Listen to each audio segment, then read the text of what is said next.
തിരികെ വാർത്തയിലേക്ക്. കോഴിക്കോട് നിന്നൊരു വാർത്തയിലേക്കാണ്. കോഴിക്കോട് കൊലക്കേസ് പ്രതി 26 വർഷത്തിന് ശേഷം പിടിയിലായിരിക്കുന്നു. എടച്ചേരി ജമീല വധക്കേസിൽ ഭർത്താവ് ഹമീദാണ് പിടിയിലായിരിക്കുന്നത്. വർഷ ഗിരീഷ് വിവരങ്ങളുമായി. വർഷ, ഈ കഴിഞ്ഞ 26 വർഷവും പോലീസ് ഇയാൾക്ക് പിന്നാലെ ആയിരുന്നു എന്നാണോ നമ്മൾ മനസ്സിലാക്കേണ്ടത്? എങ്ങനെയാണ് ഇയാളിലേക്ക് എത്തിയത്?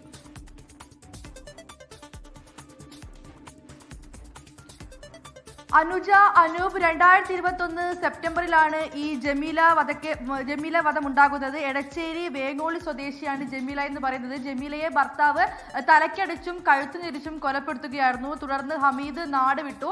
പലതവണ പോലീസ് ഇയാൾക്കായി അന്വേഷണം നടത്തിയെങ്കിലും കണ്ടെത്താനായില്ല. പക്ഷേ മക്കൾ ഈ ഒരു പോരാട്ടത്തിൽ മുന്നിട്ട് നിന്നിരുന്നു. മക്കൾ നിരന്തരം പ്രതിയെ പിടികൂടണമെന്നാവശ്യപ്പെട്ട് പലർക്കും പരാതി നൽകി. അങ്ങനെയാണ് കഴിഞ്ഞ ദിവസം കാസർഗോഡ് വെച്ച് പ്രതിയെ കണ്ടു എന്നുള്ള വിവരം ലഭിക്കുന്നത്. ഫോട്ടോ കേന്ദ്രീകരിച്ച് നടത്തിയ അന്വേഷണത്തിലാണ് പ്രതിയെ കണ്ടെത്തിയത്. അങ്ങനെയാണ് ആദൂർ സ്റ്റേഷൻ പരിധിയിലെ ബോവിക്കാനത്ത് മത്സ്യവില്പനക്കാരനായി കഴിയുകയായിരുന്നു പ്രതി.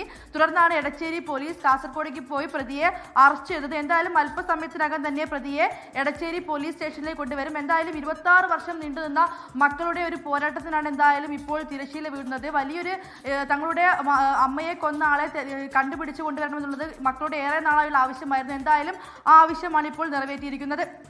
കോഴിക്കോട് എടച്ചേരി ജമീല വധക്കേസിലാണ് ഭർത്താവ് ഹമീദ് പിടിയിലായത്. 26 വർഷത്തിന് ശേഷം ഭാര്യയെ തലക്കടിച്ചും കഴുത്ത് ഞെരിച്ചും ഒക്കെയാണ് കൊലപ്പെടുത്തിയത്. ഇയാൾ ആദൂർ സ്റ്റേഷൻ പരിധിയിൽ ബോവിക്കാനത്ത് മത്സ്യവില്പനക്കാരനായി കഴിഞ്ഞു വരികയായിരുന്നു. ഏതായാലും പോലീസ് അന്വേഷിക്കുന്നുണ്ടായിരുന്നു. കൂടാതെ മക്കളും ഇതിനു വേണ്ടി തന്നെ അശ്രാന്ത പരിശ്രമം നടത്തുകയായിരുന്നു എന്നതാണ് വർഷ ഗിരീഷ് അറിയിക്കുന്നത്.